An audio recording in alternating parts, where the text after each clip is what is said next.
I'm sure that most of you who come to these lectures understand how extraordinary this series is, but if you don't, I want to re-emphasize how extraordinary this series is.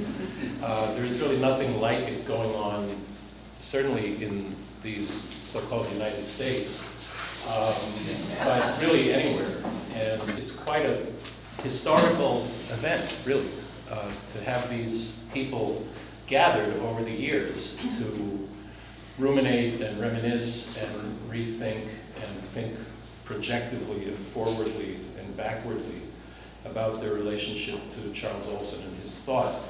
I want to put out a few different things, beginning with some quotes from Charles Olson, which might help to place things. This is a quote from 1952. Many of you will know some of these quotes. They're quite classic. This is the morning after the dispersion, and the work of the morning is methodology. How to use oneself and on what. 1958.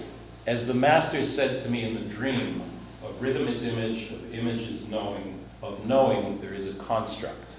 And then somewhat later, actual earth of value to construct one. Now, these have all been cornerstones and foundations for the work of Ed Sanders. And I want to just touch on a few things here. One is that the students of Charles Olson, whether formally or informally, are as unlike each other as they are unlike him. And that is an extraordinary pedagogical feat. And really has to do with all of these principles, which are principles of individuality. Ed Sanders famously in 1961 tried to board a nuclear submarine in protest for said submarine. And he was arrested, and while in jail wrote a poem from jail, which was published by City Lights in 1963. But about the circumstances in which that poem was written, he wrote, this is 1961, they refused me my Egyptian grammar and a book on Greek metrics, the guard muttering something about a Russian code book, and I had to fast for a day to get them. I acquired a contraband pencil and began to write poem from jail on long lengths of toilet paper. The lines were kept short because of the narrowness of the writing surface. For 2 weeks I worked on the poem hiding rolled wads of tissue under my mattress or on crossbars near the ceiling. I cut oblong sections from the inside of cigarette packs and made a copy. At the time I was researching 4 main subjects: pacifist theory, Egyptian hieroglyphics, Greek meters, and Hesiod's theogony. I'd taken a course in Hesiod and had the genealogy of the Greek gods clearly in mind so I could write with assurance in the poem. For instance, that Zeus was the grandnephew of the specters of vengeance. I studied Egyptian in my cell by making flashcards. I carefully drew the hieroglyphs individually on small squares of cigarette pack inner linings, and then wrote the phonetic sound and translation on the back. So there you have a kind of primer in what was going on in Ed's mind and his attention to technical aspects of writing and of language and of meter. Okay, and one of the things that astounds me in Ed's work is the relationship between rhythm and history. Okay, and in 1964, Charles Olson wrote a preface to a book of poems by Ed, and at that time, Olson was 29 years older than Ed. Olson born 1910, Ed 1939. So Ed is 25, Olson is 54, more than double his age. Ed had first written to him in 1962 and sent him a poem from jail in 1963. In 1964, Olson writes this: Ed Sanders' language advances in a direction of production which probably isn't even guessed at, in which symbols and allegories are more evidences of than the more usual and recent and principally existent, since the use of a new metric by Sappho and Alcaeus only. Prior production from 550 BC back, conceivably more interesting now as aid and abetment to help recognition of forms and inventions weak only because the size of the substance needed for them is like, say, the earth. That is, it takes the earth to make a feather fall. So this idea of it takes the earth to make a feather fall, okay, has been pursued by Ed Sanders in ways that are quite different than Olson might have envisioned, but are incredibly empowering, incredibly empowering. And I just want to say a few things to finish out what I mean by that.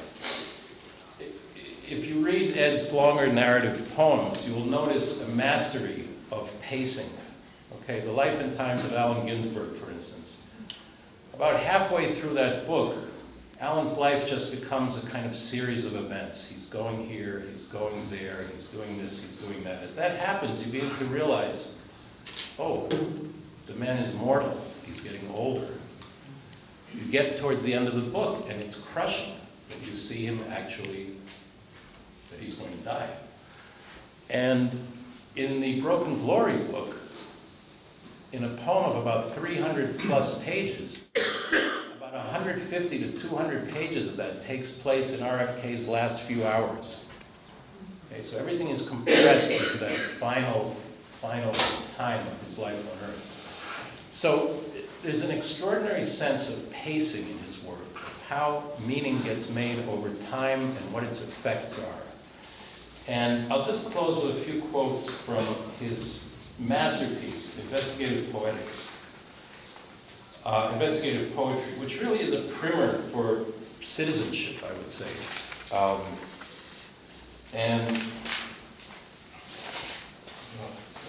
I just want to find this. Okay. As he says in the introduction to Investigative Poetry, recently reprinted by Dispatch's editions, this is the age of investigation, and every citizen must investigate.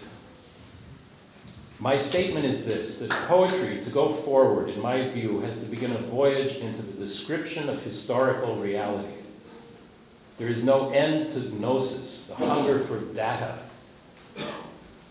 In the relentless pursuit of data, history is open to the citizenry. No case is fully closed, and it is the right and duty of any one of us to never hesitate to open a case file, even upon the bloodiest of beasts or plots.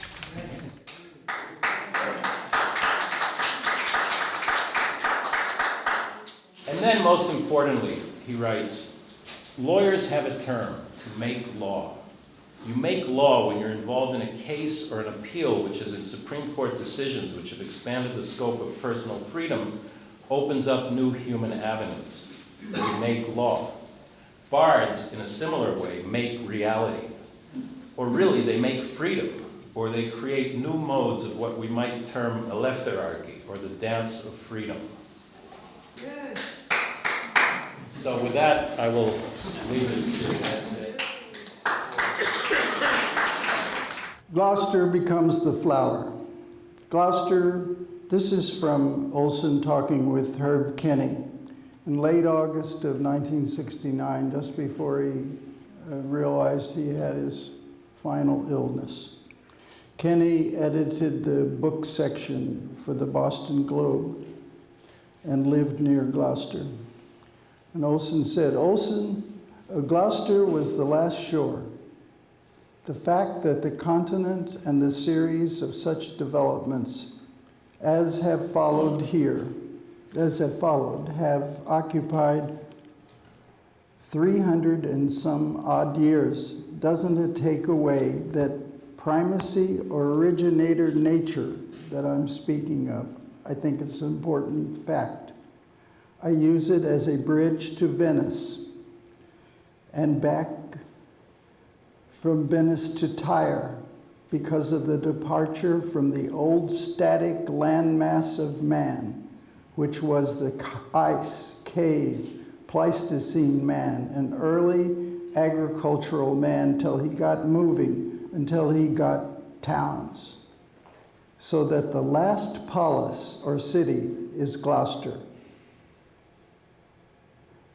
Gloucester becomes the flower. Then Gloucester becomes the flower in the pure Buddhist sense of being the place to be picked.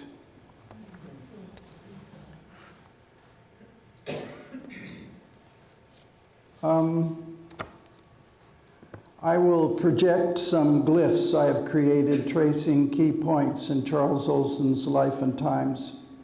including my own interactions with him. I've written a long 160-page Life of Olson, containing text and poetry, combined with what I call glyphs, colored drawings with images and texts. So, Life of Olson, dealing mainly with the circle of Paulus, Olson's big concern. And then Our Lady of Good Voyage, where we always go when we come to Gloucester to have dinner at Destino's to look out across. And this is the Egyptian sign, Hech, for eternity, above Our Lady of Good Voyage. And this is Tropos, the book boat of Charles Olson, which his son, Charles Jr., and I built at the University of Buffalo a few decades ago, and we called it Tropos, and we put all his books in it. And this is a drawing of a Homeric ship, the type that Agamemnon took Cassandra after the fall of Troy back to Mycenae. Now, I've written in poetry form his life, and I can only trace part of it here. He was born December 27th, 1910 in Worcester. His father was Carl Joseph, mother was Mary Hines. Father born in Sweden, mother born in Worcester, from Irish ancestors. Worcester. I heard Robert Creeley talk once. He said that in those days you could take a trolley from Worcester to Boston. Charles John Olson, baptized as a Catholic, grew up in a third-story flat heated by a coal stove. When O was 5, he went with his family during the summer to Gloucester for the first time at a camp cottage near Stageford Park. And then he went to grammar school in Worcester, and he shot up to 6'7". 1924 to 28, Classic High School in Worcester, graduating with honors, president of his class, captain of the debating squad.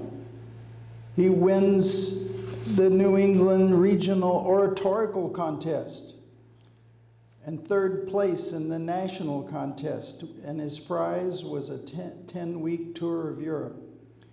28 to 32, English major at Wesleyan University, on the debating team, writes for Wesleyan newspaper, goalie for the soccer team, candidate for a Rhodes Fellowship. 29 to 34, comes back to Gloucester summer times, performs with several summer stock theater groups, works as a substitute letter carrier. His father, Carl, is a postman and very involved in union matters. Then he begins his epochal research into Herman Melville's dispersed personal library, 1932 to 34. He attended Wesleyan, working on his master's degree in 32 and 33. It was the height of the Depression. His thesis on Melville was due on 5/1/33. In the fall of 1932, he set out to locate books once possessed by Herman Melville. He sought most passionately for the, quote, lost 500, unquote. Those books Melville's wife had sold to a dealer in Brooklyn in 1892. Olson traveled many locations from New York City, Brooklyn, Pittsfield, and South Yarmouth, Massachusetts, and in libraries till by June of 34, he'd located 134 tomes owned, used, read by Herman Melville. Quote, some he'd annotated and marked, including a 7-volume Shakespeare with Melville's notes on King Lear. Olson transcribed onto 5x7 cards the publishing information. So it was his early decision to know the new facts early. And this is Melville's book boat, sought out by Charles Olson. There's the Feather of Justice. There's the books in the book boat that Olson found, and there's a picture of Melville. As Charles Olson said about John Smith, the issue is to know the new facts early. And Olson was lauded in American Renaissance by Matheson for his researches into Melville's jottings in the various books, and Matheson praising Olson's 37 essay, Lear and Moby Dick. And here is American Renaissance, which the much lamented Paul Sawyer gave to me after we did a celebration of Olson in Berkeley in 1991. And he recommended it. And Olson is praised in that. And so he started getting praise. 1933, Olson's father, Carl, passes of a cerebral hemorrhage, and his mother, Mary, moves to Gloucester. He taught another year at Clark, and he is noted for an article describing Olson's remarks at an anti-war rally, described in the newspaper. Probably the outstanding contributions of the day was a speech delivered by Professor Charles Olson, in which he pointed out the inherent barbarism in man, the emotional forces that drive them into battle, ending with the warning that only by substituting a cause with as great an appeal as war, only by fighting war with the fanaticism of religious maniacs, could the peacemakers hope to avert war, even temporarily. It was an early estimation of Charles' analysis of the human condition, to be reinforced in the 1940s by his viewing of Corrado Cagli's drawings from Buchenwald and the learning of the cannibalism on the whaling ship Essex and the bombing of Hiroshima and Nagasaki. 1936, he met Edward Dahlberg, an early influence in Gloucester. And Dahlberg introduced him later in 1936 to Alfred Stieglitz. And 1937 completes a paper on Melville and Shakespeare for F.O. Matheson. September, returns to Harvard as a PhD candidate in the American Civilization program, and showing that Charles was like Jack Kerouac and Neil Cassidy and willing to hitchhike across the great United States, hitchhiking to Kansas City, to Seattle, and back east in July, and returns to Harvard. Gets a Guggenheim Fellowship in 1939. Writes his initial poems in 1940. 41, lives on Christopher Street in Greenwich Village. May, June 41, works 2 months for the American Civil Liberties Union as director of publicity. He met Constance Wilcock, and they hooked up and rented an apartment in D.C. in 1943. And he was collaborating with artist Ben Shahn. He created with him a 24-page pamphlet, Spanish-Speaking Americans in the War, the Southwest, his only publication for the government. May 44, Olson resigns from the Office of War Information to protest censorship. And then in July, he works for the Democratic National Committee, first at the National Convention in Chicago. And that was the convention that Roosevelt and the big-time Pauls realized that, analyzing Roosevelt's health, that Roosevelt soon would pass, and that the VP would be Henry Wallace. So it was a lot of grrs from Democrats. Grr, get Wallace out of here. Grr, get him out of here. Grr. And Senator Harry Truman of Missouri looked good to him. Wallace had a lead on the first ballot, but Truman swept into place, and Olson naturally supported Henry Wallace.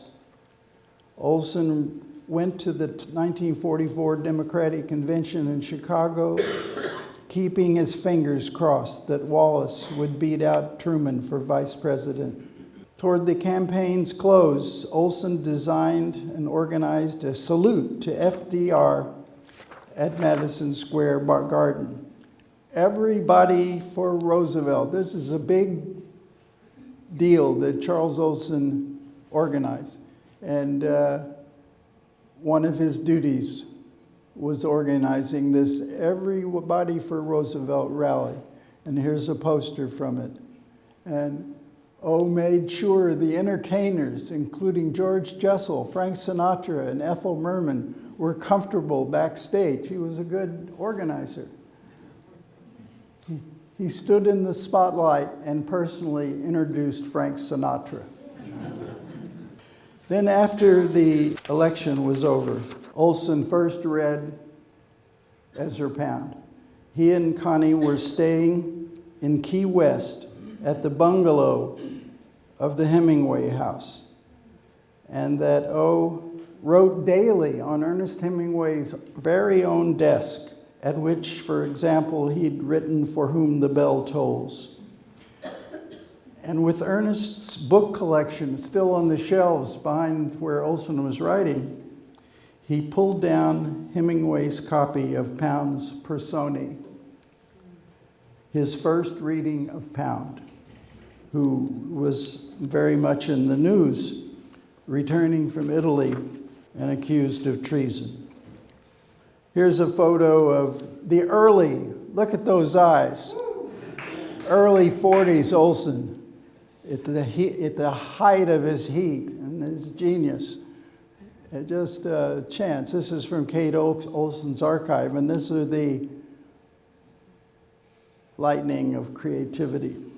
And he left politics, and he created in 1945 a poem that was later changed to The K, and marking his departure from politics for writing. Now this is a troubling glyph. It's a big glyph. I drew a big and it didn't shorten down, but this is a very important sequence of time for Charles Olson, 1945. This is the hydrogen, and this is the bomb at Nagasaki and Hiroshima. That August, right around the time of the first two bombs, Charles had been doing his final writing and research for Call Me Ishmael, when General Groves got his way and Hiroshima and Nagasaki were destroyed. Hiroshima was hit the day before, August 6th, before Olson on the 7th visited the Whaling Museum in Nantucket, where he searched through old sailors' diaries and found out for sure in records of the ship Essex, which wrote of cannibalism among some of the crew after the Essex was hoved in by a huge whale and sank in November of 1820, leaving the crew adrift in open whaleboats. And this is a drawing of the whale boat being attacked. The bombing of Hiroshima and Nagasaki and sleuthing out the Essex diaries solidified Olson's take on the capable evil. Quote, man devours man. He visited Ezra Pound 24 times in 46 and then 48. And he finally broke with Pound after Pound said some things that were unacceptable.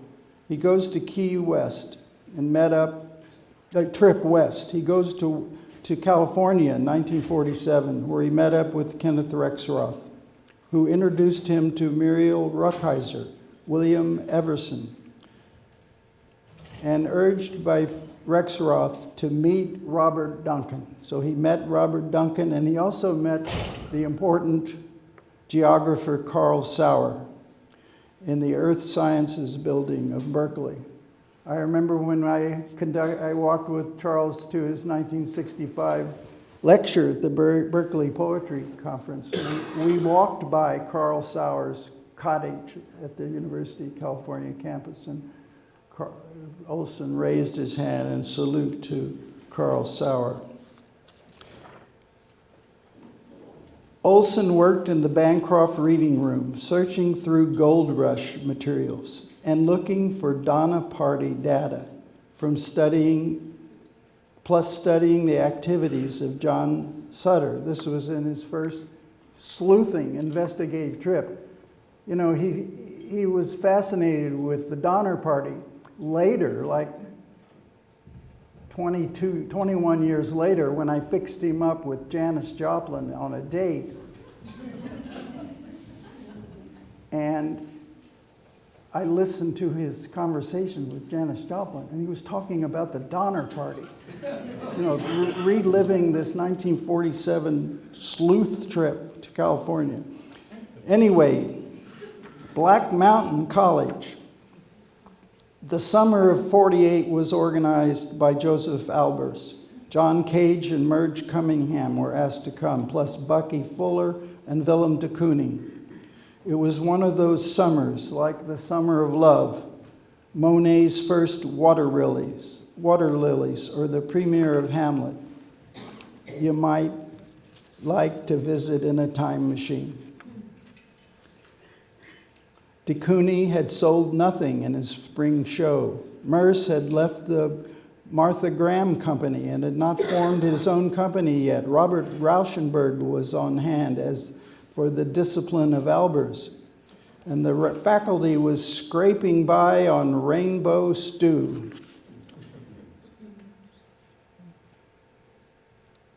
Students worked hard to create what was to be Fuller's first geodesic dome out of Venetian blind slats, which turned out to be too thin and splatted all over but the idea was born, the geodesic dome. Merce taught a class called Technique of Dancing. Olson liked dancing. He took some of Merce's dancing classes. It was like a large dancer.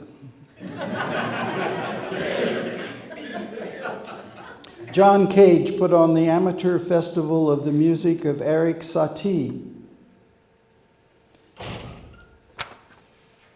Beginning that fall, the bard from D.C. named Charles Olson began coming once a month to Black Mountain College to give lectures.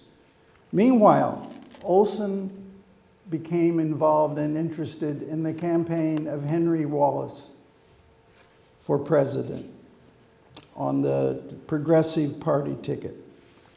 And where I live in Woodstock, there's a big newspaper article about right-wingers attacking Henry Wallace rallies throughout my part of New York State, and I'm sure it happened elsewhere.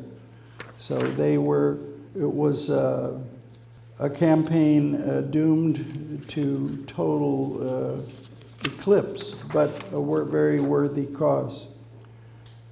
So, 1950, a manifesto, projective verse. the lightning crackles come out of it. One perception must immediately and directly lead to a further perception. And a poem is energy transferred from where the poet got it, by way of the poem itself, all the way over to the reader. So, and this is the Coptic,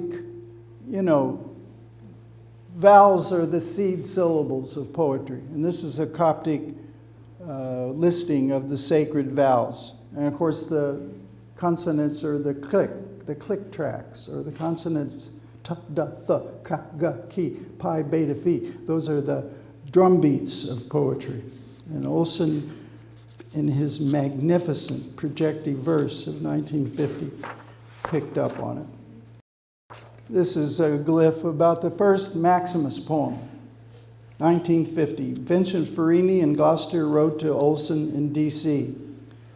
in May of 1950, asking for a poem for a magazine to be called Voyager. And Olson replied with a letter to Farini, the first Maximus poem, I, Maximus of Gloucester, to you. And Olson, who had campaigned for Henry Wallace in 44 and 48, kept his Wallace vision in lines such as, love is not easy, but how shall you know, New England, now that pejorocracy is here? Now the streetcars, O Oregon, twitter in the afternoon, offend a black gold loin. How shall you strike, O swordsman, the blue-red back when last night your aim was music, music, music, and not the cribbage game? To, O Gloucester man, weave your birds and fingers now, your rooftops clean shed upon racks, sunned on American, braid with others like you, such extricable surface as fawn and oral, satyr, Lesbos, vase. Oh, kill, kill, kill those who would advertise you out. Mentioned in the first Maximus poem is Our Lady of Good Voyage. And all my friends for many years, one of the first stops we make is Destinos, so that we can gaze up at night at the lit up Mary. And this is the heck sign, the sign of eternity. And this is from a photograph of those startling blue turrets of that church. And one time, this poem recalls a bunch of us coming to Gloucester in the summer of 1987. And I recall Harvey Brown, who was, for many years, from 1964 till through his death in 70, was the main financial supporter of Charles Olson. He supplied the equivalent of a Guggenheim Fellowship a year for Charles in the form of checks. So I came with Harvey and others, and after dinner, Harvey took the Maximus poems, and he turned to that first Maximus poem, kneeling on the steps of Our Lady of Good Voyage, and reading the lines from the first Maximus, O my Lady of Good Voyage, in whose left arm rests no boy, but a carefully carved wood, a painted face, a schooner, a delicate mast, as bowsprit for forwarding. And then I would like to pay obeisance and honor to Garrett Lansing. Garrett was a good friend when in 1966, when I took psilocybin with Charles Olson and another guy and got lost in the woods. We were in this fancy stone mansion out by Dogtown, and Olson was talking about Algonquin law lodges, and I got lost in the woods, and the police took me to Garrett's house. And, Garrett, I called Miriam, and she talked me down from the psilocybin. But Garrett later always was cordial. In 1982, he took us on a walk to Olson's tansy field. Garrett cracked apart the tansy leaves, smelling like walnut husks. He said he used them in making omelets by the feather mussy beach of Stage Fort Park. That's 1982.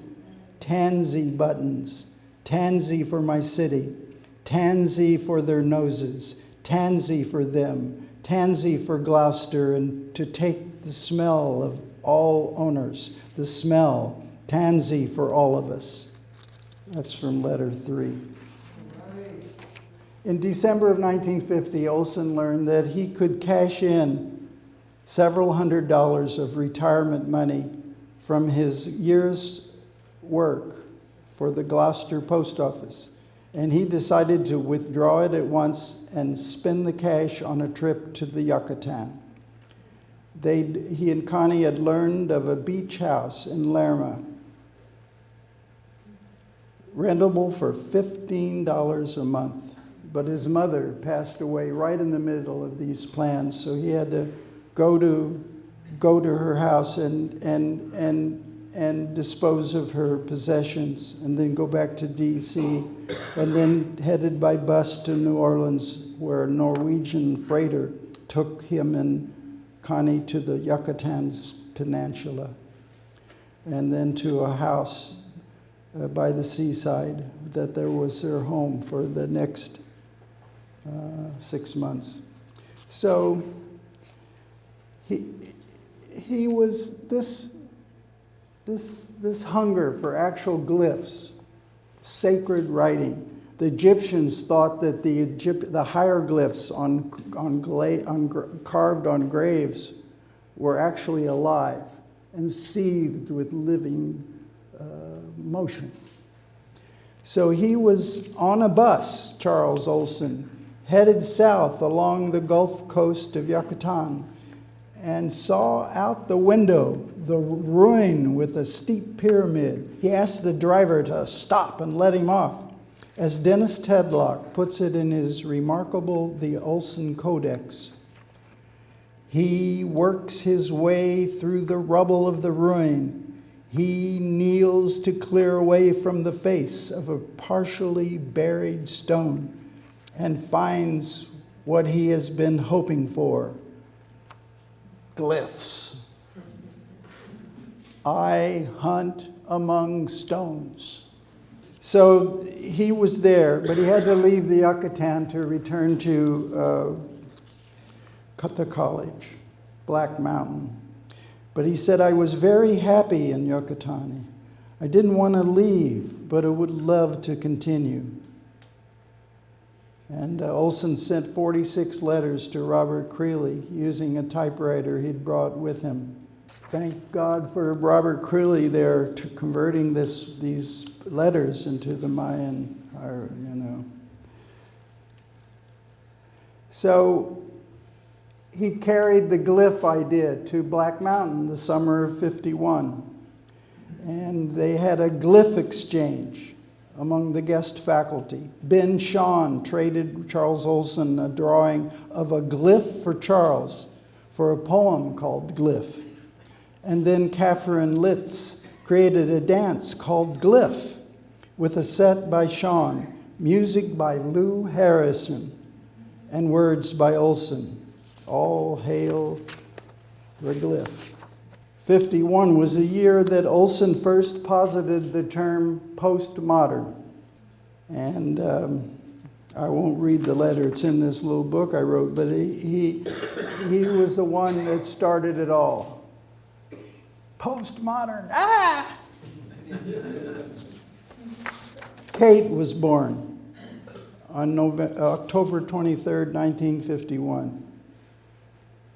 And the Olson house in South Lodge of Black Mountain was adorned with streamers of tinfoil, and Olson soon wrote an ode to nativity. '51 was the year, of course, his letter for Melville. The brain police, 2 times, the year of 1952, the brain police and the belief fuzz, that is the FBI, visited Black Mountain College to ask Olson about the Office of War Information, from which he had resigned because of political interference. The FBI also wanted to know about Olson's lobbying work at the United Nations. He wrote to Creeley about the not-so-secret inquisitor visits. "My life, my fate is herewith interfered with. I have to feel that shadow. This must be the old European thing anew, the secret police." Then, the figure of outward. Jonathan Williams, 53, asked for a book. So, in April, Olson wrote 6 new Maximuses to add to the 4 already done, and Maximus 110 was published and dedicated for Robert Creeley, the figure of outward. Now, my generation, we all wanted, how come only Creeley gets to be the figure of outward? All of us wanted to be the figure of outward. You know, it was, wow. The O called somebody the figure of outward. Olson sent a final addendum to the Mayan letters to Creeley. The trouble is, it is very difficult to be both a poet and a historian. And this is the Egyptian word for mouth or discourse. Because if you're writing an investigative poem about Henry Kissinger, oi, oi. Or Nelson Rockefeller, I mean, how in the hell do you, oh my God. All right, so I'll describe this glyph. Olson was really appreciating the writing and the historical significance of John Smith. Smith was one man who knew the new facts early, Olson said. Olson praised Captain John Smith as, quote, the psyche that split off and went to America at exactly that moment of Shakespeare, Daniel, and Campion. This is another wonderful phrase from Olson, how to dance sitting down, that always challenged us. And I have, it was from the spring of 53, you know, how to dance sitting down in a Max poem. And Olson it's thought it might be about Martha Graham. Olson, of course, took one of Merce Cunningham's dance classes at Black Mountain and wrote dance. He was very interested in dance. And he had seen Martha Graham perform back in 1939 and had sent her his dance play based on Moby Dick, The Fiery Hunt. But I think he wasn't referring to Martha Graham. I think he was referring to Samuel Beckett, whose character Murphy, in that great novel Murphy, ties himself to a rocking chair and rocks back and forth. And that's how to dance sitting down. Now, 1954, Olson did a marvelous course, The Reason for the Present. I found a picture of a 1954 television, and this is the Egyptian's feather of justice atop. And Olson held a class on, quote, the reasons, causes, and consequences of the present. And he had the Asheville Citizen Times dropped off near the college each morning. And he and students could discuss the meaning behind the meanings of current news. And it was during the Army McCarthy hearings, which were famous broadcasts by the U.S. Senate from April to June of 1954. And the only television at Black Mountain was at the house of the man who ran the Black Mountain farm.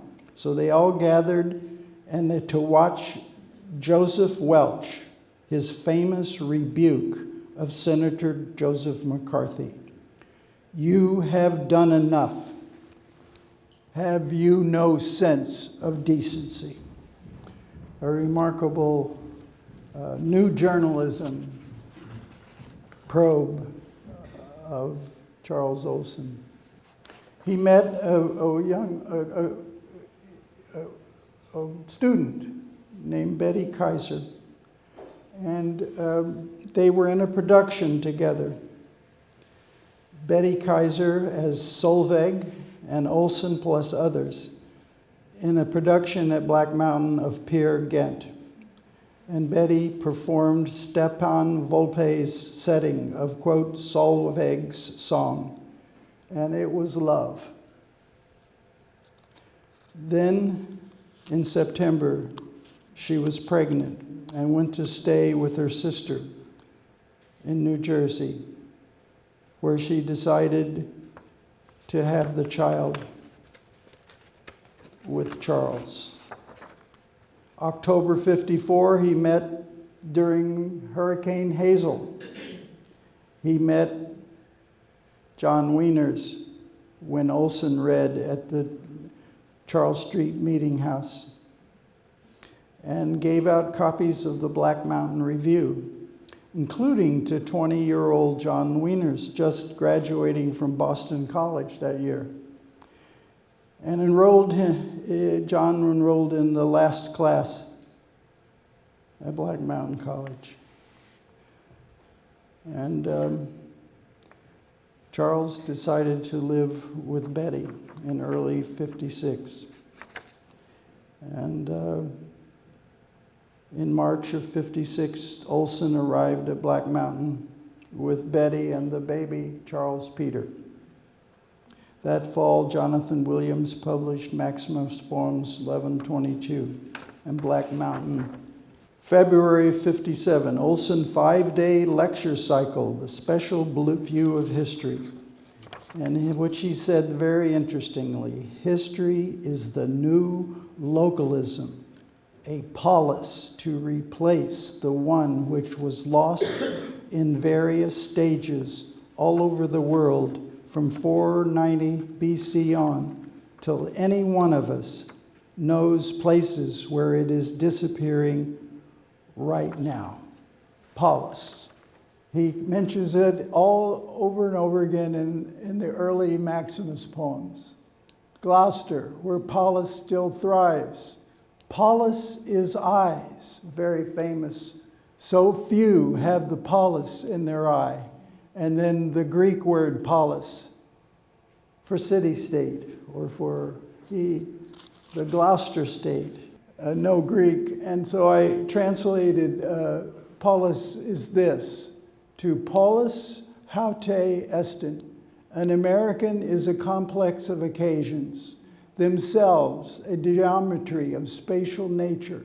I have this sense that I am one with my skin, plus this, that forever the geography which leans in on me I compel backwards. I compel Gloucester to yield, to change. Polis is this.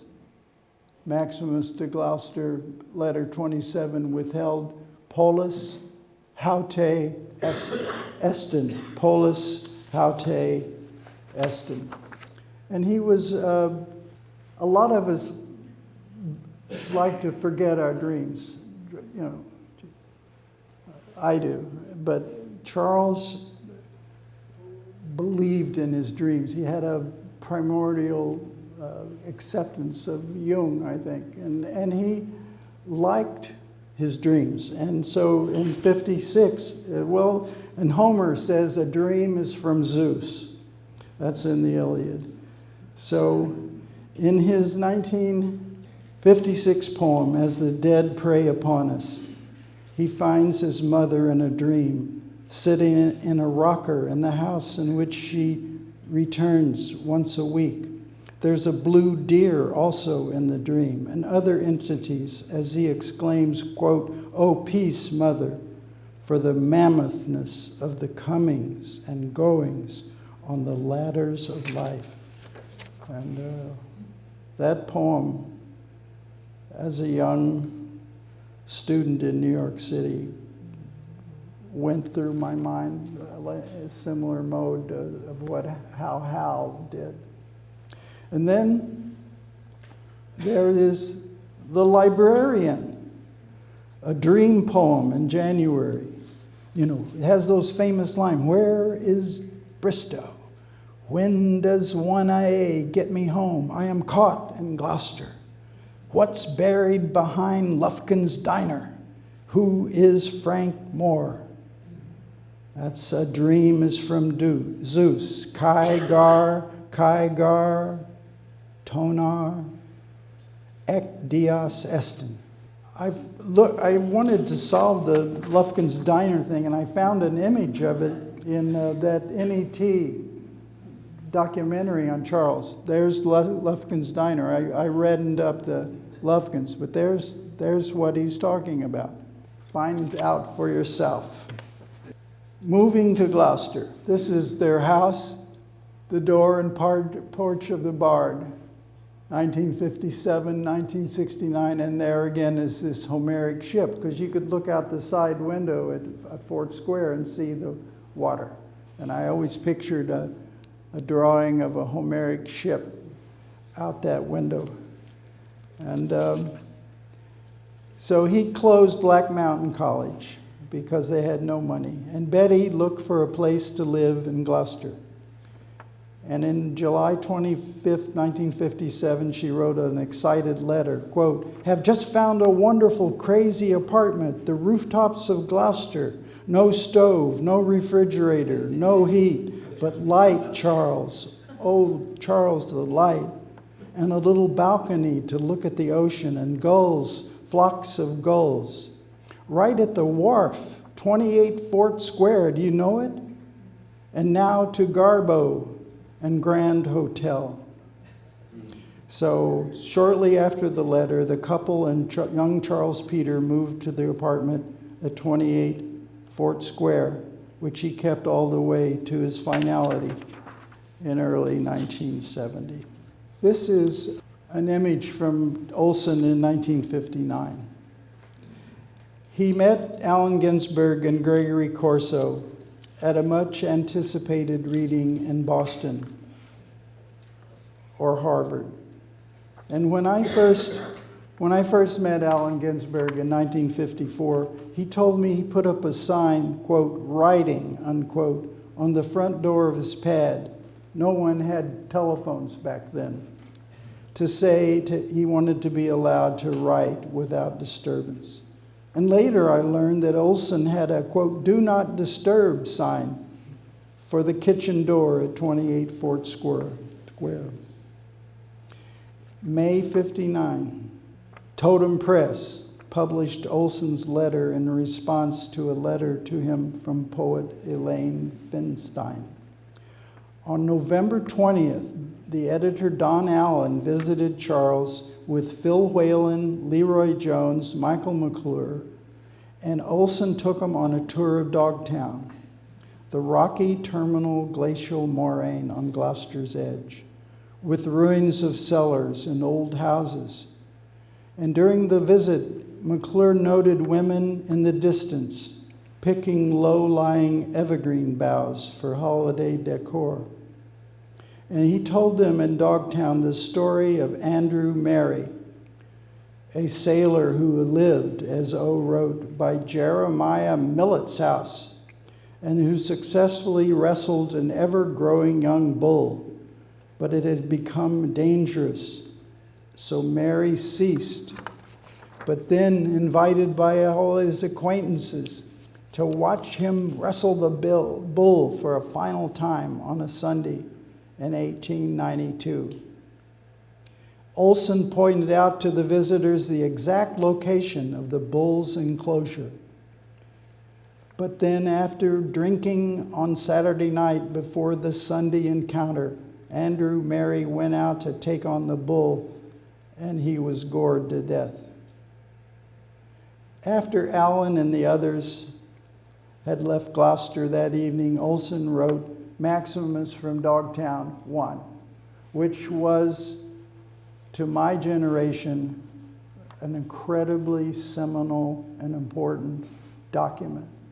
I was studying Greek, and in my senior year, I translated all of Hesiod's theogony into beatnik poetry translation in honor of all the sections of Hesiod's theogony that Olson uses and utilizes in this great poem, Maximus from Dogtown. So I was blown away. But then McClure remembers that Olson pointed to a writing desk.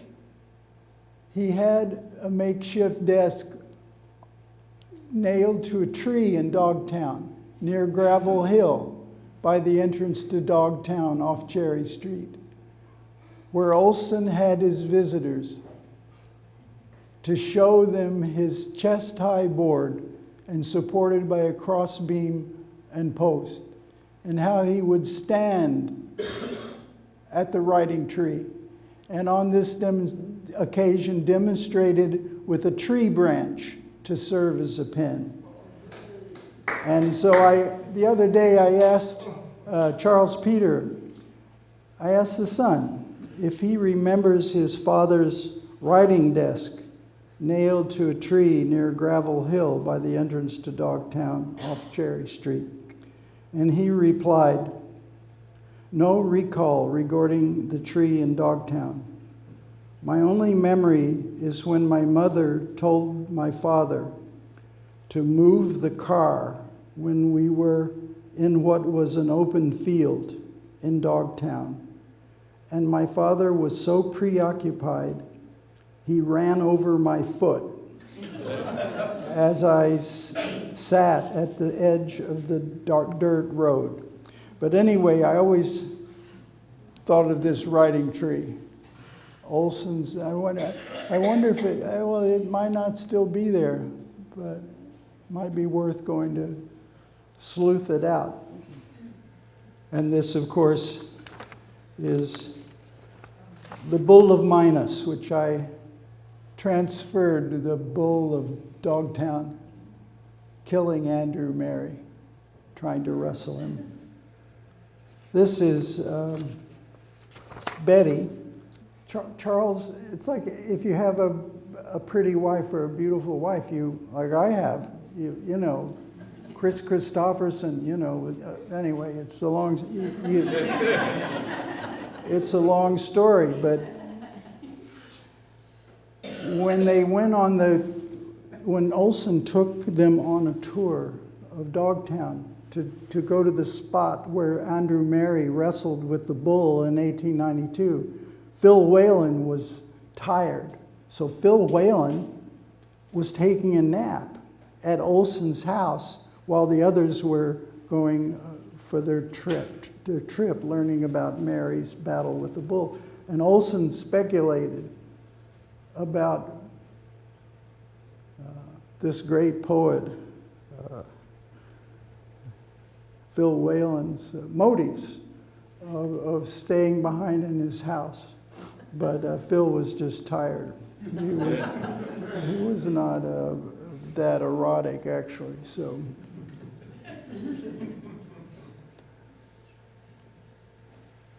but Phil Whalen, you know, read Gertrude Stein while he was in the bombing turret of a B-17 in World War II. And of course, Olson was the archaeologist of mourning. So I have various. There's a shovel, pick, but also a camera. This is the mourning after the dispersion. And the work of the mourning is methodology, how to use oneself. And on what, that is my profession. I am an archaeologist of mourning. So Olson met Ginsberg And Ginsberg, around 1960, took psilocybin under the tutelage of Timothy Leary. And Allen became a proselytizer. He turned on Thelonious Monk, he turned on Willem de Kooning, he turned on all kinds of writers and poets, and he thought psilocybin might be the substance of the new age of glory. So he talked Olson into taking some psilocybin.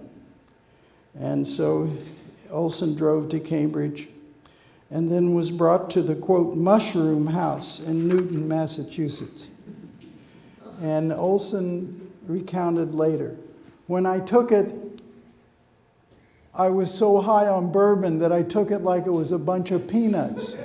I kept throwing the peanuts and the mushrooms into my mouth.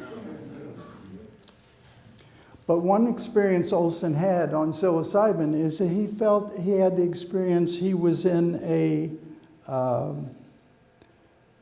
native longhouse, you know, like the Algonquin law lodges.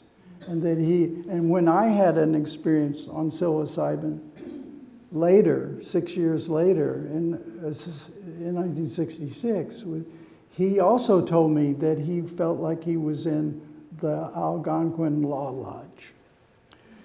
So, who's to deny it? This is hard to read, but this traces what I call the mallet of the mallet of poverty. Olson, from 1960 to 62, went through severe poverty and with his young family. In May of 61, Robert Creeley visited Olson and discovered that Olson only had $1 on hand. And he suggested Olson selling his archive. So Olson offered the original typescript of Projective verse to Indiana, which offered such a small amount for it that he decided to hold on to it. Ed Dorn, visiting Olson in July of 62, found Olson utterly whacked by the mallet of Pav, with Betty fishing off the pier for food, and the refrigerator unworking and resting in the backyard. Olson told Dorn he might relieve the mallet of Pav by working at a fish processing plant. And it's reflected the truth of Pav in Song 3. This morning of the small snow, I count the blessings, the leak in the faucet which makes up of the sink time, the drop of the water on water as sweet as the Seth Thomas in the old kitchen my father stood in his drawers to wind.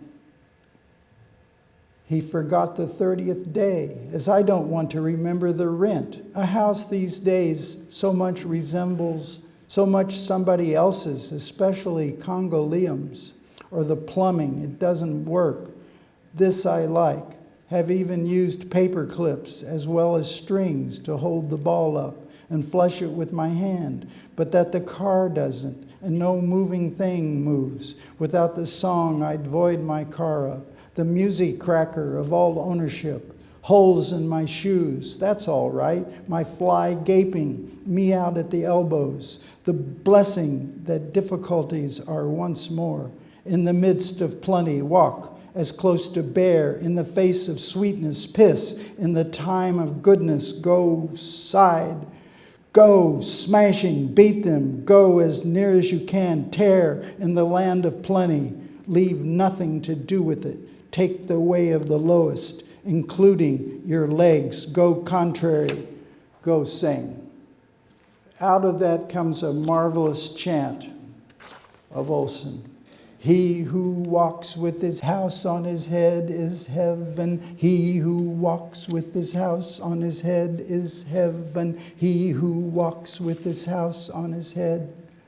And he adopted this wonderful chant from Algonquin legends of New England. It's a marvelous poem from the years that Olson was suffering his worst poverty. And he was always, he started being accused of being a, quote, difficult poet. I always tell poets, go read Blake's Jerusalem if you want a difficult poet.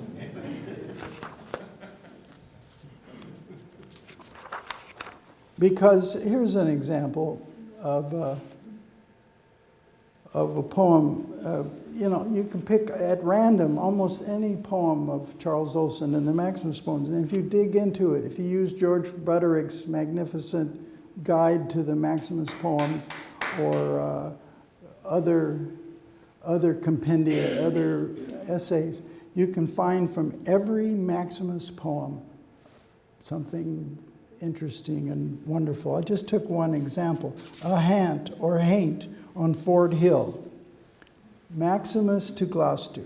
An old Indian chief, as hant, sat on the rock between Tarantino's and Mr. Randazza, so he ran back into his house. The house I live in, and exactly on the back stairs, is the site of the story told to me by Mr. Mizuraka, that his mother reports that the whole section is a breeding ground of the ghosts of dogs, and that on those very steps she saw as a girl a fierce blue dog come at her as she was going out the door. So there's information there you can dig up. Thomas and Antonio Randazza were fishermen, neighbors of Olson on Fort Square.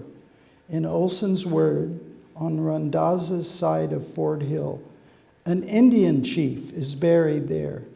And there the Indian chief was sitting, 1959, on the stone. Mr. Randazza went white and went into his house. Because Olson was ever sleuthing, as indicated by this little poem from Maximus 3. Always researching and sleuthing, said Mrs. Tarantina. Occupying the yellow house on Fort, constructed like a blockhouse house, said, "You have a long nose, meaning you stick it into every other person's business, do you not?" And I couldn't say anything but that I do.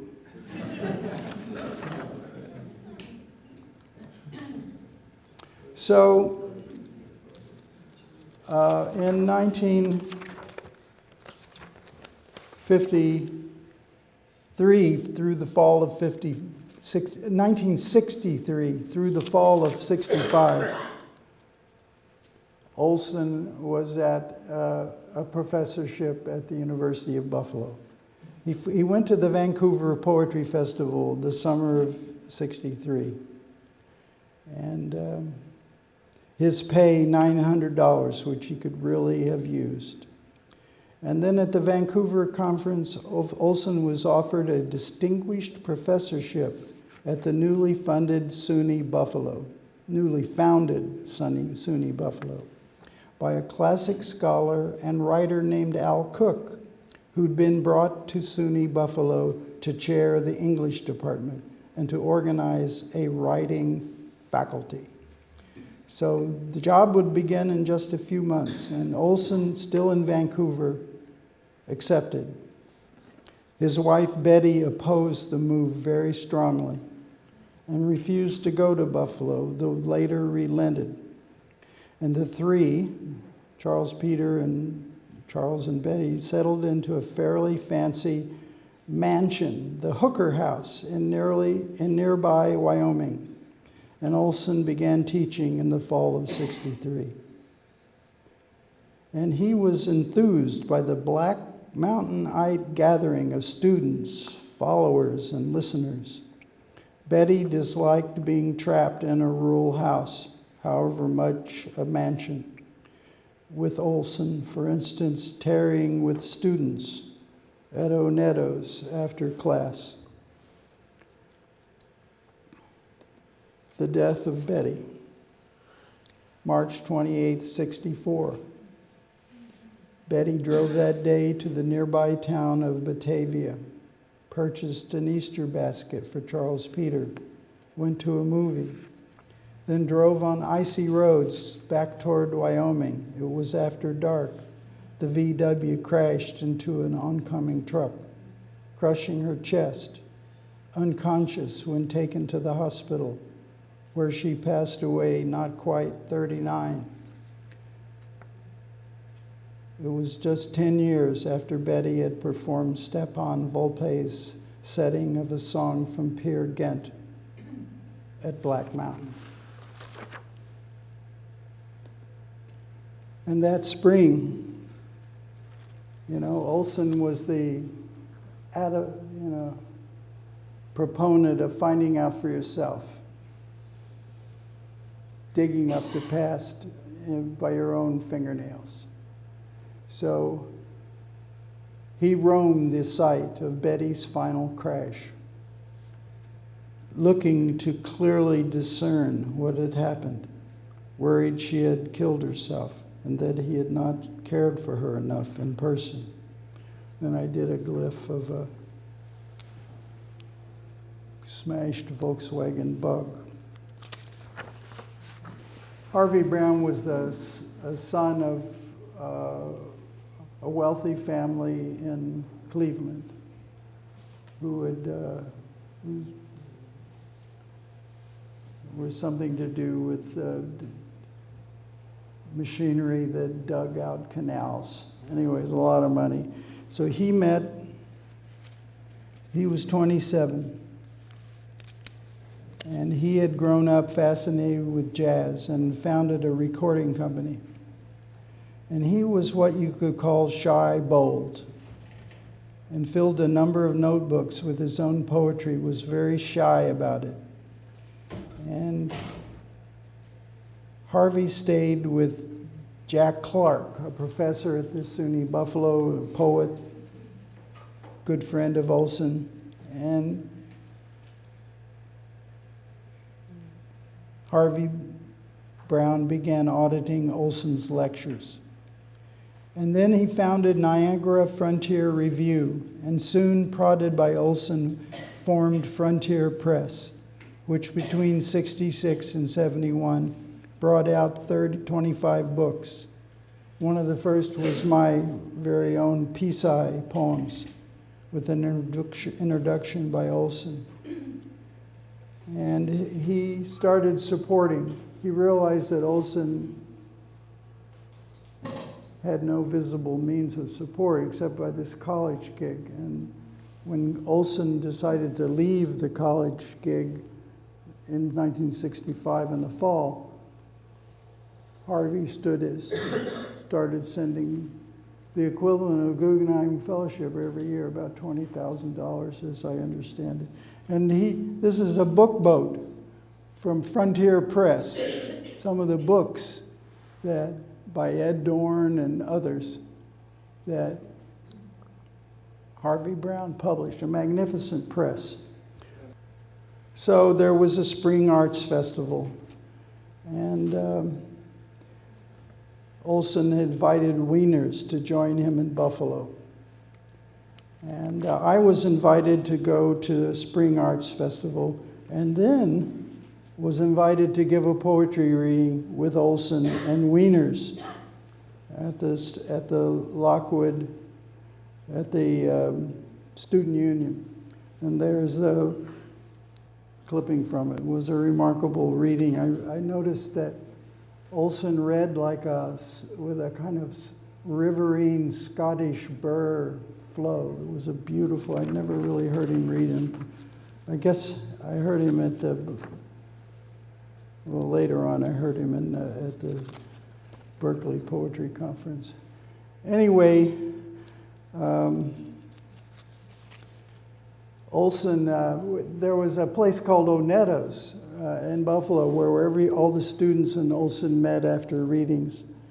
And Gregory Corso was on the faculty.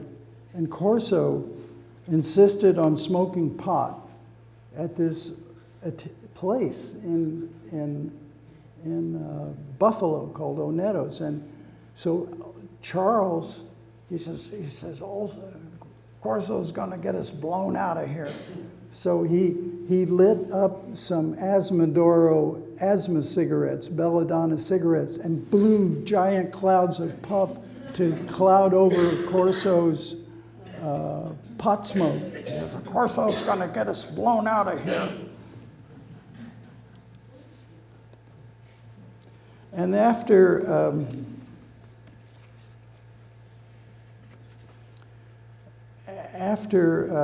the Spring Arts Festival, Olson was invited to the Festival of Two Worlds. And his friend Ben Shawn of Black Mountain College created the festival's poster. And it was a chance to read poetry in the presence of the ever-silent Ezra Pound. He'd kept silent for a long time. And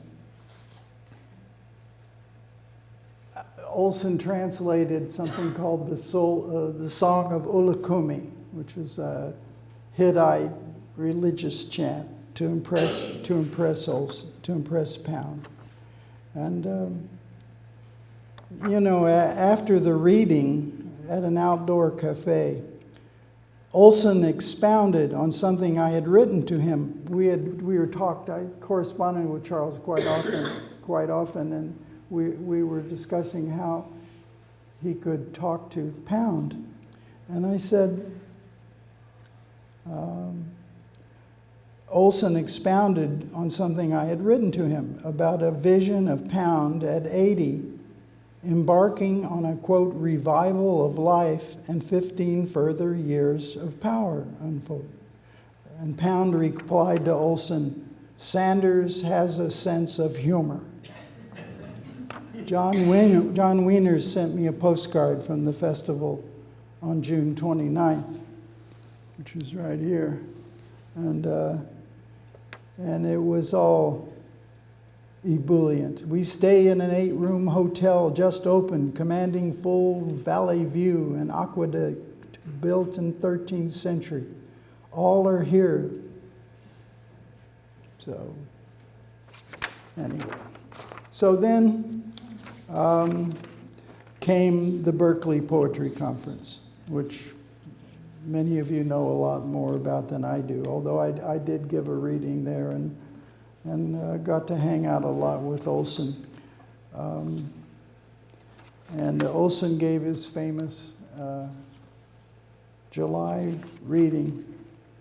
And I had a chance to talk with him about his translation of the Song of Ulukumi. And it was an interesting experience. In my little book I wrote, I find the original Hittite text, and I find where Olson took out lines to create his text. See, Olson was interested in things like Hittite and Hesiod theogony because he was looking to escape the Aristotle-Plato syndrome. He wanted to find impetus and ideas based on other early texts. And he said, when Robin Blazer left Boston for Europe on a freighter in 1959, Olson came to the ship to give him bon voyage and gave Blazer the 1850 first edition of Redburn, his first voyage. And just before leaving the ship, Olson said to Blazer, "Don't get stuck in Europe. Head for Hittite country." And so I add some Hittite text to my glyph there. Olson gave a powerful reading, which was both offensive and exhilarating to people. I think Robert Duncan may have left. I stayed, of course, to savor the beauty of it. And at the end, I picked up his Cutty Sark bottle from his lectern. You know, he was smart. He kept a little bottle, you know, you could, when he was in Harvard in 1930, he probably would have had a silver flask. Gloucester was his permanent place. This is an Egyptian boat I drew out in the harbor.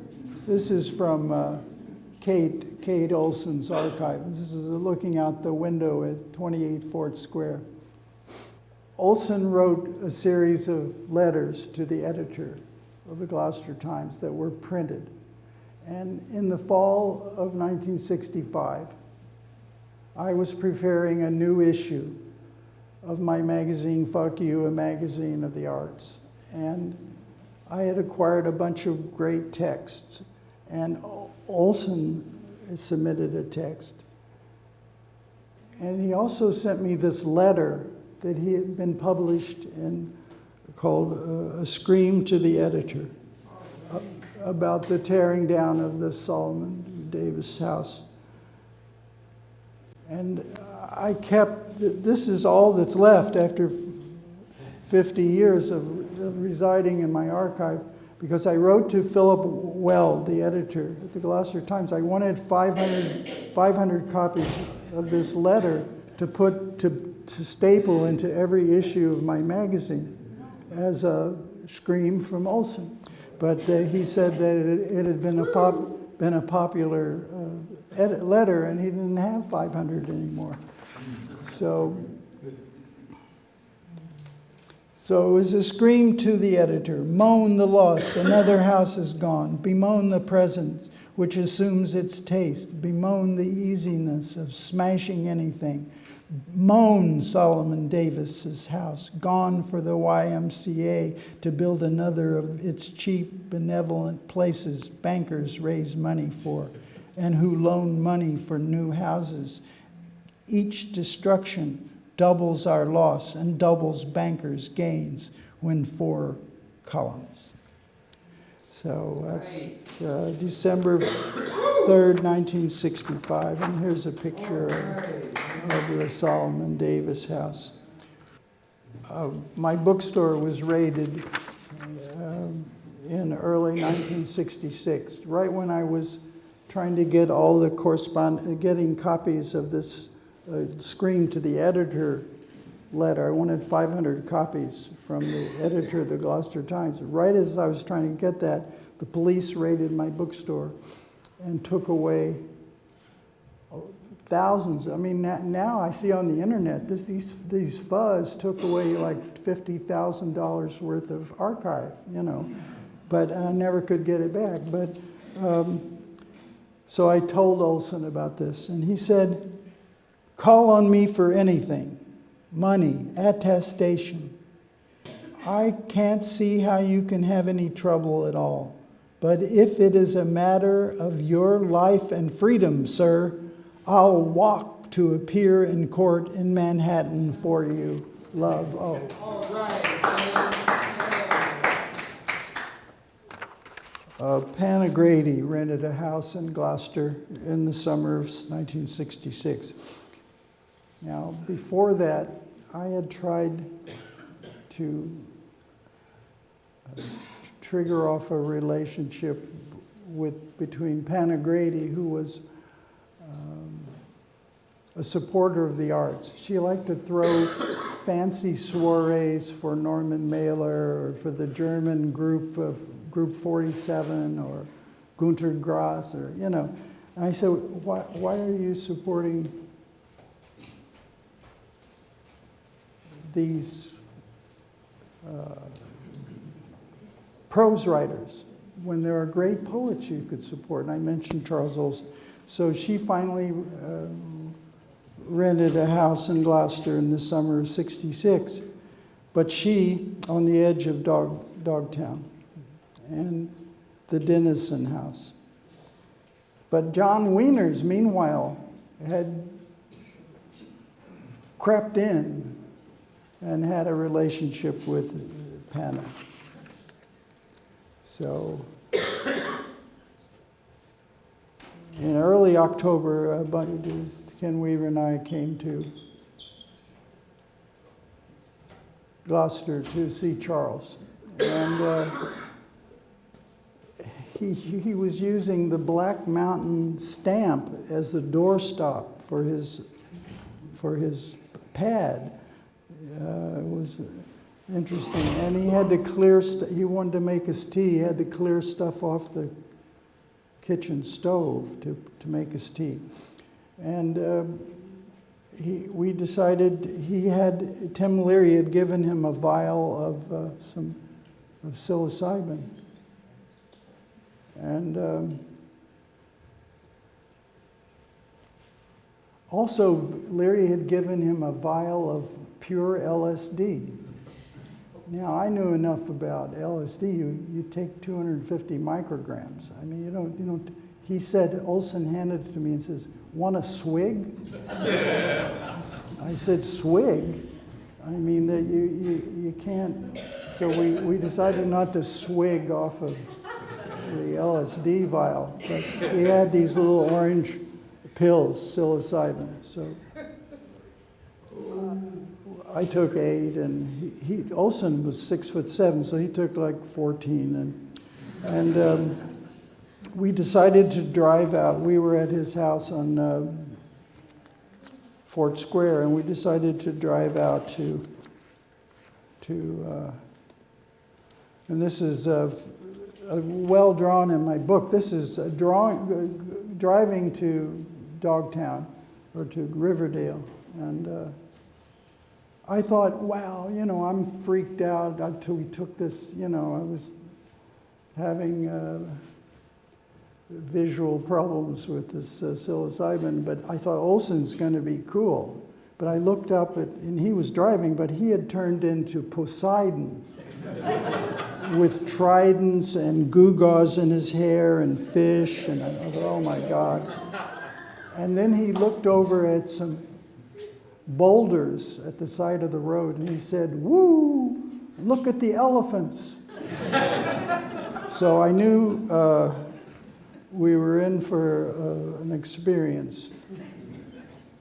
And so we went into this nice stone fancy pad, and Olson was talking away and mentioned the Algonquin Law Lodge. And like I said, I stumbled around and got lost in the woods and got picked up by the police and was taken to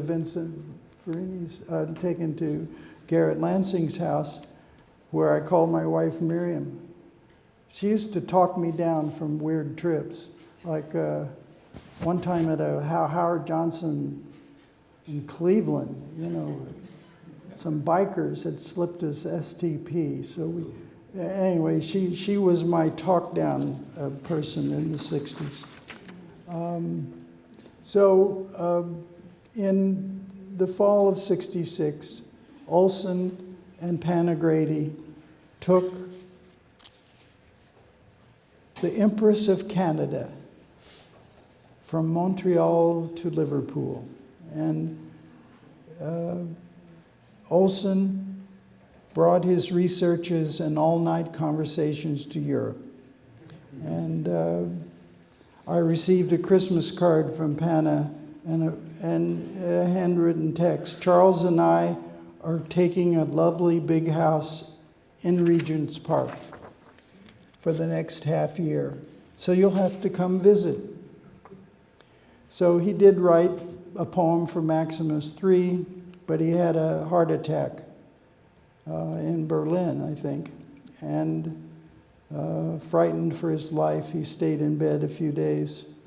And Carvey Brown, loyal as ever, flew over for a visit and noted he thought the Olson-Grady relationship, quote, was over.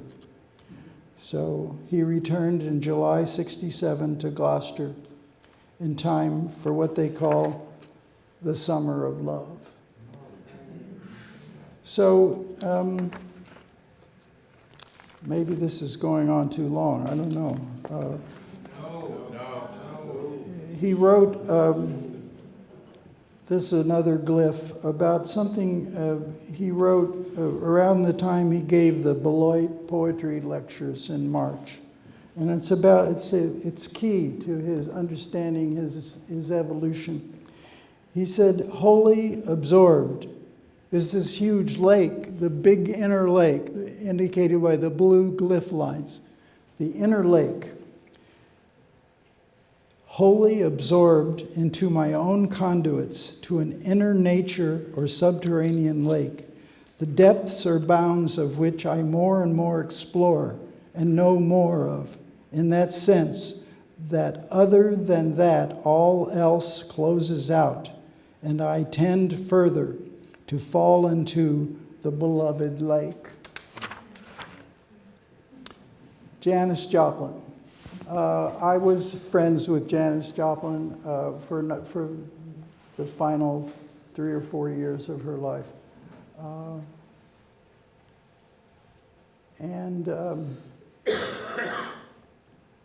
I knew she was looking for songs for her new album, Cheap Thrills, I guess it was called. And Olson, after the Beloit lectures in March, had gone on to California, where he was camped out on the fold-out bed of Don Allen in San Francisco. So I told Janis that I know a great poet, and you should meet him. You know, I thought at least he could do some lyrics. I knew she was looking for song lyrics, so I figured, well, she could write a song for him. Or, you know, both were single and great poet, great singer, who knows? So I got Grove Press, Don Allen, to pay for a fancy meal at a Chinese restaurant. And we stuck it on Grove Press. Thank you, Barney Rossett. And so Charles and I arranged for Olson and Janis to sit together. So I'm you know, trying to be nonchalant and monitor what's going on. And then all of a sudden, I hear the word Donner Party. Olson is reliving his 1947 researches into Sutter's Mill and the Donner Party that he conducted during that early trip to California. And he's reliving, being so smart, he probably remembers a day-by-day chronology of the Donner Party. And Janis, you know, not into Donner Party. So she goes off to play pool at a pool. Anyway, she's playing pool, and that was it. So all my efforts at fixing her up. So this is for the rest of the life of the species. Herb Kenny. Well, Charles, what do you think the future of Gloucester and Cape Ann will be? Olson. An image of creation and of human life for the rest of the life of the species. And I drew a glyph of him. This is the Inner Harbor, you know, his pad at 28 Fort Square. He's like the protector of the harbor of Gloucester. Beautiful.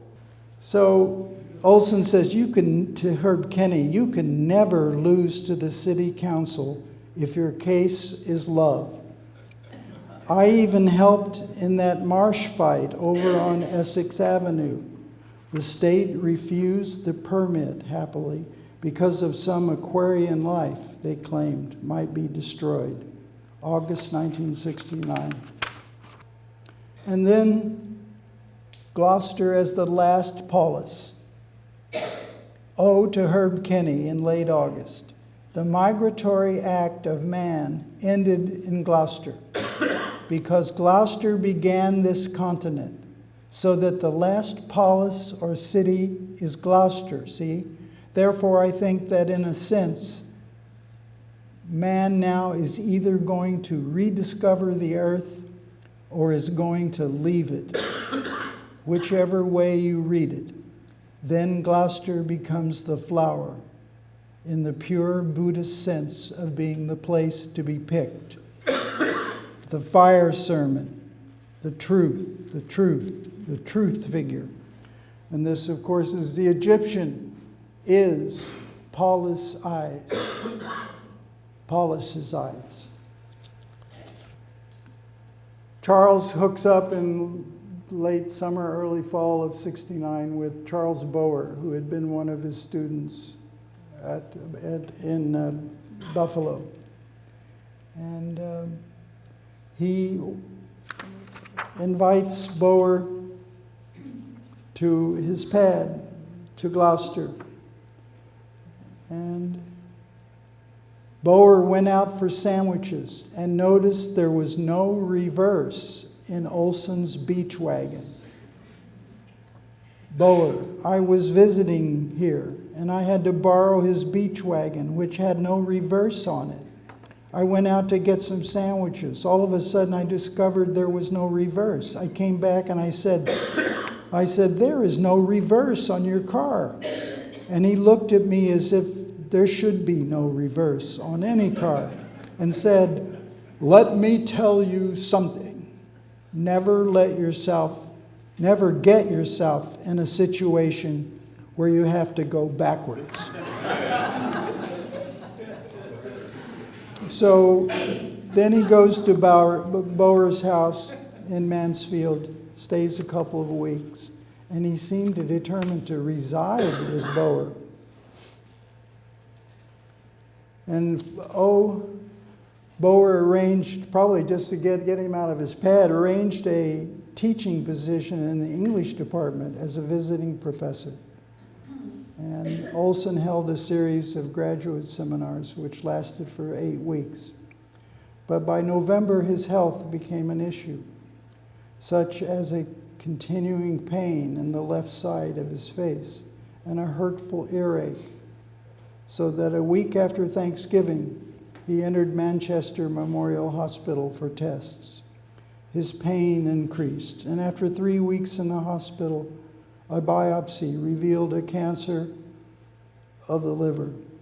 Olson had gone to his daughter Kate's graduation a few weeks earlier. So Olson called his daughter Kate. I'm here in the hospital. They don't know what's the matter with me, but tomorrow they are going to put some gold inside me, and that will tell. Kate drove to the hospital in Connecticut to be with him. December 16th, on a roll of towels, he created the secret of the black chrysanthemum, sealing it and asking it be kept with him all the while he was still alive.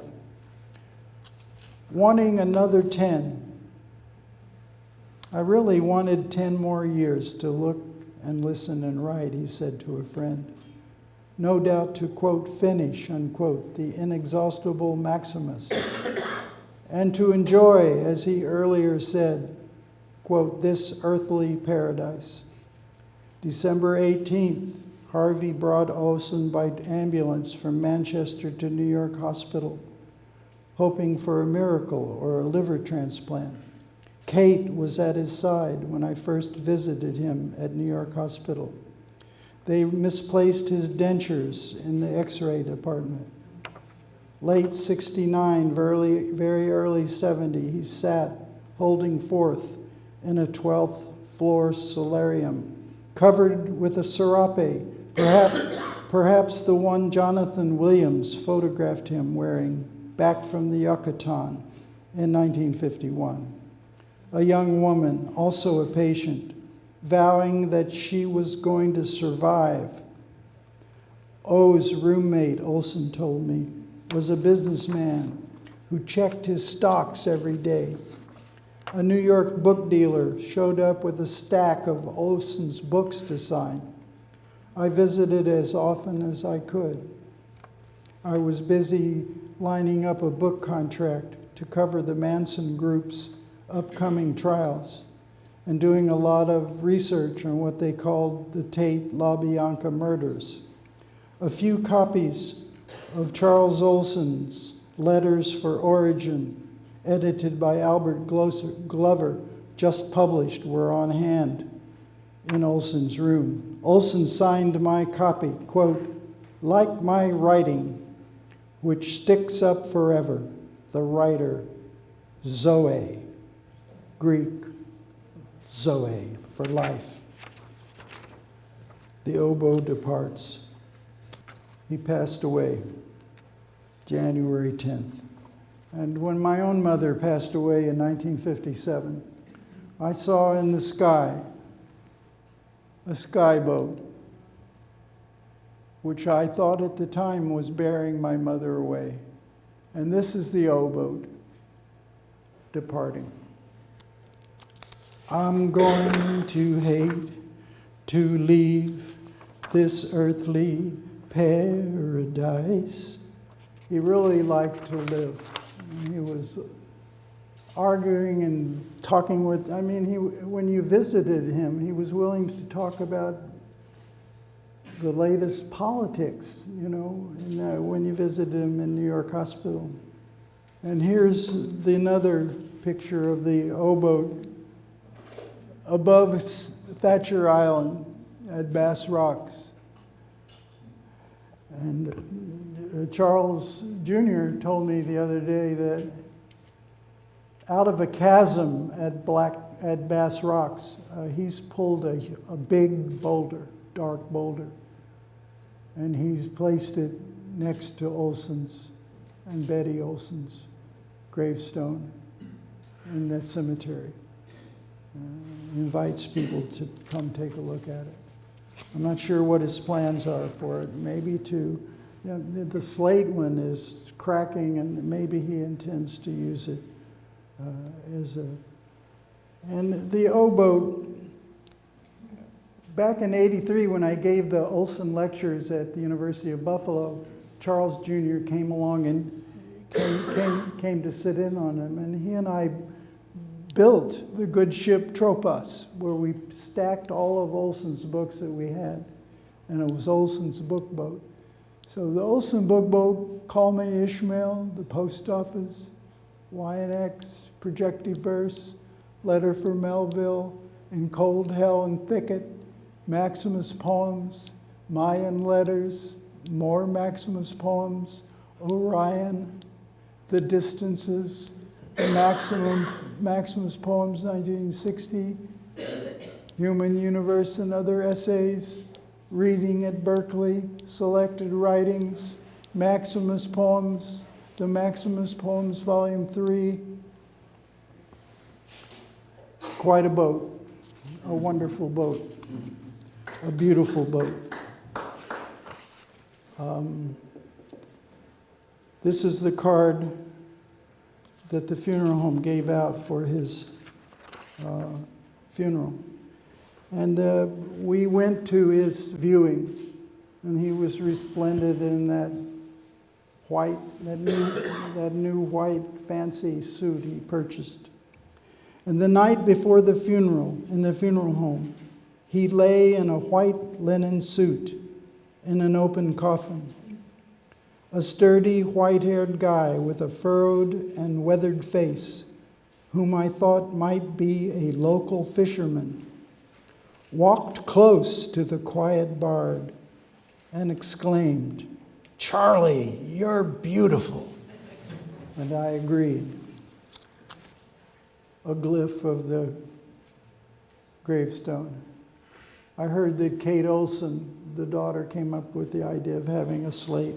There is a wonderful Quaker cemetery here in Gloucester that has beautiful old slate gravestones. Gloucester becomes the flower. And he who walks with his house on his head is heaven.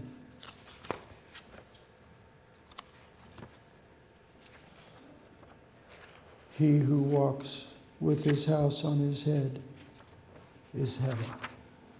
Thank you.